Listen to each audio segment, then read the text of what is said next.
Hi hello ನಮಸ್ಕಾರ, welcome to my channel. ನಾನಿವತ್ತು ಶಿವಮೊಗ್ಗದ ಹತ್ರ ಲಯನ್ ಸಫಾರಿಗೆ ಹೋಗಿದ್ದೀನಿ. ಮಗಳಿಗೆ ರಜೆ ಇರೋ ಕಾರಣ ಸಫಾರಿಗೆ ಹೋಗ್ಬಿಟ್ಟು ಬರೋಣ ಅಂದ್ಬಿಟ್ಟು ಹೋಗಿದ್ದೀವಿ. ನಾನು ಅಕ್ಕನ ಮನೆಗೆ ಬಂದಿದ್ದೀನಿ. ಒಂದು 2 ಡೇಸ್ ರಜೆ ಇತ್ತಲ್ಲ ಮಗಳಿಗೆ, ರಜೆ ಇರೋ ಕಾರಣ ಒಂದು 2 ಡೇಸ್ ಇದ್ಬಿಟ್ಟು ಹೋಗೋಣ ಅಂದ್ಬಿಟ್ಟು ಬಂದ್ವಿ. ಸ್ಕೂಲ್ ಇದ್ದಾಗಂತೂ ಎಲ್ಲೂ ಹೋಗೋಕ್ಕಾಗಲ್ಲ, ಸ್ಕೂಲ್ ಇದೆ ಸುಮ್ಮನೆ ರಜೆ ಹಾಕ್ಸ್ಬೇಕು ಅಂತ. ಈಗ ರಜೆ ಇದ್ದಾಗಲಾದ್ರು ಅಟ್ಲೀಸ್ಟ್ ಒಂದು 2-3 ಡೇಸ್ ಇದ್ಬಿಟ್ಟು ಹೋಗೋಣ ಅಂದ್ಬಿಟ್ಟು ಬಂದಿದ್ದೀನಿ.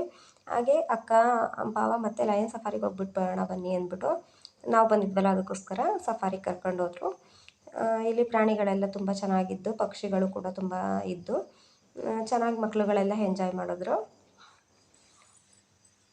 ಪಕ್ಷಿಗಳನ್ನೆಲ್ಲ ನೋಡ್ಕೊಂಡು ಮಕ್ಕಳುಗಳಂತೂ ಅಯ್ಯೋ ಅದ್ರ ಖುಷಿನೇ ಬೇರೆ. ಅವ್ರಿಗೆ ಹೊರಗಡೆ ಕರ್ಕೊಂಡು ಹೋಗ್ತಿದ್ರೆ ಮಕ್ಕಳುಗಳಿಗೂ ಕೂಡ ತುಂಬ ಖುಷಿಯಾಗುತ್ತೆ ಅಲ್ವಾ. ಇಲ್ಲಿ ನೋಡಿ, ಕಾಡು ಕೋಣ ಇದೆ, ಎಷ್ಟು ದೊಡ್ಡದಾಗಿದೆ ಅಂತ.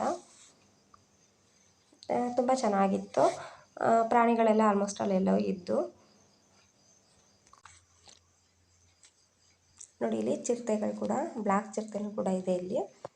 ತುಂಬ ಬಿಸಿಲಿರೋ ಕಾರಣ ಅವಕ್ಕೆ ಅಂತಲೇ ನೆರಳು ಕೂಡ ಮಾಡಿದ್ದಾರೆ. ನೆರಳಿಗೆ ಬಂದುಬಿಟ್ಟು ಸುಮ್ಮನೆ ಮಲಗಿದ್ದಾವೆ. ಇನ್ನೂ ಚಿರತೆಗಳಿತ್ತು, ಆ ಸೈಡ್ ಇತ್ತು, ಅದನ್ನು ವೀಡಿಯೋ ಮಾಡೋಕ್ಕಾಗಲಿಲ್ಲ. ಇಲ್ಲಿ ನೋಡಿ, ಇಲ್ಲಿ ಪ್ರಾಣಿಗಳನ್ನ ಚರ್ಮನೆಲ್ಲ ತೆಗೆದ್ಬಿಟ್ಟು, ರಿಯಲ್ ಚರ್ಮ ಇದು, ರಿಯಲ್ ಚರ್ಮನೆಲ್ಲ ತೆಗೆದ್ಬಿಟ್ಟು ಈ ರೀತಿ ಮಾಡಿದ್ದಾರೆ. ಅಂದರೆ ಪ್ರಾಣಿಗಳ ಪಕ್ಕದಲ್ಲಿ ಇದ್ದಾವೆ ಅನ್ನೋ ಥರ ಫೀಲ್ ಆಗಲಿ ಜನರಿಗೆ ಅನ್ನೋದಕ್ಕೋಸ್ಕರ ಈ ರೀತಿ ಮಾಡಿದ್ದಾರೆ.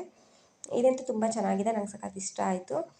ಪಕ್ಕದಲ್ಲೇ ನಿಂತ್ಕೊಂಡು ಪಕ್ಕದಲ್ಲೇ ಪ್ರಾಣಿ ಇದೆ ಅನ್ನೋ ಥರ ಫೀಲ್ ಆಗುತ್ತೆ. ಇದು ಅಂದರೆ ರಿಯಲ್ ಚರ್ಮನೇ ಅಲ್ವಾ, ಅದಕ್ಕೋಸ್ಕರ ನಮಗೆ ಪ್ರಾಣಿ ನಮ್ಮ ಪಕ್ಕದಲ್ಲೇ ಇದೆಯೇನೋ ಅನ್ನೋ ಥರ ಫೀಲ್ ಆಗುತ್ತೆ. ಇದು ಸಖತ್ ಇಷ್ಟ ಆಯಿತು ನನಗೆ. ಮಕ್ಕಳುಗಳಂತೂ ಇದನ್ನೆಲ್ಲ ನೋಡ್ಬಿಟ್ಟು ತುಂಬ ಎಂಜಾಯ್ ಮಾಡಿದ್ರು. ನೋಡಿ, ಎಲ್ಲ ಥರ ಪ್ರಾಣಿಗಳನ್ನೂ ಕೂಡ ಈ ರೀತಿ ಮಾಡಿದ್ದಾರೆ.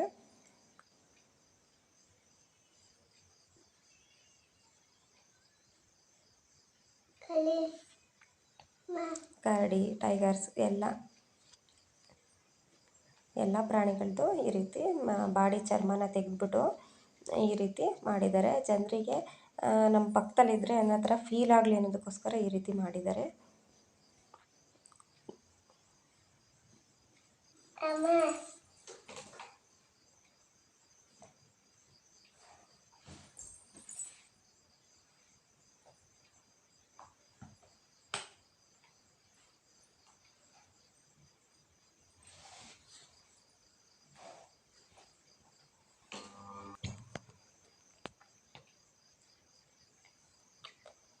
ಹಾಗೆ ಪ್ರಾಣಿಗಳನ್ನೆಲ್ಲ ನೋಡ್ಕೊಂಡು ಇಲ್ಲಿ ನೋಡಿ, ನೀರಾನೆನೂ ಕೂಡ ಇದೆ.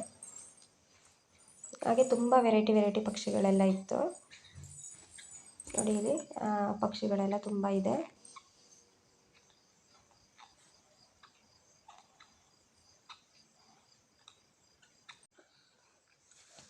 ಹಾಗೆ ಅಲ್ಲೇ ಪಾರ್ಕ್ ಕೂಡ ಇತ್ತು. ಪಾರ್ಕಲ್ಲಿ ಮಕ್ಳುಗಳನ್ನ ಆಟ ಆಡ್ಸೋಣ ಅಂತ ಪಾರ್ಕಿಗೆ ಹೋದ್ವಿ.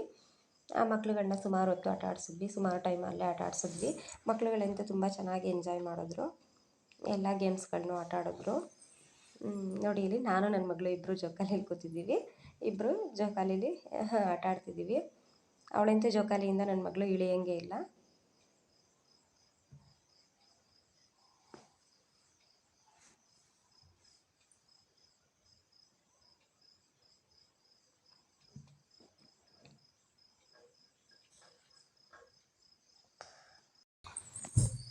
ನೋಡಿ, ಪಾರ್ಕಲ್ಲೆಲ್ಲ ಮಕ್ಳುಗಳನ್ನ ಆಟ ಆಡಿಸಿ ಸುಮಾರು ಟೈಮ್ ಆಟ ಆಡಿಸಿದ್ವಿ. ಅಲ್ಲೇ 2 ಗಂಟೆವರೆಗೂ ಆಟ ಆಡಿಸಿದ್ವಿ. ಹಾಗೆ ಊಟ ಎಲ್ಲ ಮುಗಿಸ್ಬಿಟ್ಟು ಇವಾಗ ಮಾಲಿಗೆ ಹೋಗೋಣ ಅಂದ್ಬಿಟ್ಟು ಮಾಲಿಗೆ ಹೋಗ್ತಾ ಇದ್ದೀವಿ. ಮಾಲಲ್ಲಿ ಗೇಮ್ಸ್ ಆಟ ಆಡ್ಸೋಣ ಮಕ್ಳುಗಳಿಗೆ ಅಂದ್ಬಿಟ್ಟು ಇವಾಗ ಗೇಮೆಲ್ಲ ಆಟ ಆಡಿಸ್ತಾ ಇದ್ದೀವಿ. ನೋಡಿ, ಇಲ್ಲಿ ಗೇಮ್ ಆಡ್ತಿದ್ದಾಳೆ ಮಗಳು ಮತ್ತು ಅಕ್ಕನ ಮಗ ಎಲ್ಲ ಕೂತಿದ್ದಾರೆ. ಈ ಗೇಮ್ಗಳು ಒಂದೊಂದು ಪರವಾಗಿಲ್ಲ, ಬಟ್ ಒಂದೊಂದು ತುಂಬ ಲಾಸ್ ಆಗುತ್ತೆ. 80 ರೂಪಾಯಿ, 100 ರೂಪಾಯಿ ಹಿಂಗಿರುತ್ತೆ. ಒಂದು 2 ಮಿನಿಟ್ಸ್ 3 ಮಿನಿಟ್ಸ್ ಇರುತ್ತೆ ಅಷ್ಟೇ ಒಂದೊಂದು ಗೇಮ್. ಒಂದೊಂದು ಗೇಮ್ ಪರವಾಗಿಲ್ಲ, ತುಂಬ ಚೆನ್ನಾಗಿರುತ್ತೆ. ಒಂದು 10 ಮಿನಿಟ್ಸ್, ಅರ್ಧ ಗಂಟೆ ಆ ಥರ ಟೈಮ್ ಇರುತ್ತೆ. ಬಟ್ ಒಂದೊಂದು ಗೇಮ್ ಅಂತೂ ತುಂಬ ಲಾಸ್ ಆಗುತ್ತೆ. 1000 ರೂಪೀಸ್ ಕರೆನ್ಸಿ ಹಾಕಿಸಿದ್ವಿ, ಅದಂತೂ 1 ನಿಮಿಷ, ಒಂದು 10 ನಿಮಿಷ ಅನ್ನೋದ್ರೊಳಗಡೆ ಎಲ್ಲ ಮುಗಿಸಾಕ್ಬಿಟ್ರು. ತುಂಬ ಹೊಟ್ಟೆ ಎಲ್ಲ ಉರಿತಿತ್ತು. 10 ನಿಮಿಷಕ್ಕೆ 1000 ರೂಪೀಸ್ ಎಲ್ಲ ಹೋಯ್ತಲ್ಲ ಅಂತ.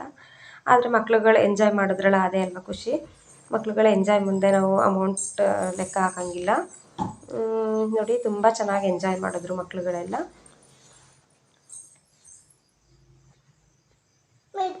ಇದಾಗಿತ್ತು ನನ್ನ ಇವತ್ತಿನ ಲಾಗ್. ಇಷ್ಟ ಆದರೆ ಶೇರ್ ಮಾಡಿ, ಲೈಕ್ ಮಾಡಿ, ಹಾಗೆ ನನ್ನ ಚಾನಲ್ನ ಸಬ್ಸ್ಕ್ರೈಬ್ ಮಾಡ್ಕೊಂಡು ಸಪೋರ್ಟ್ ಮಾಡಿ. Thank you all, bye bye.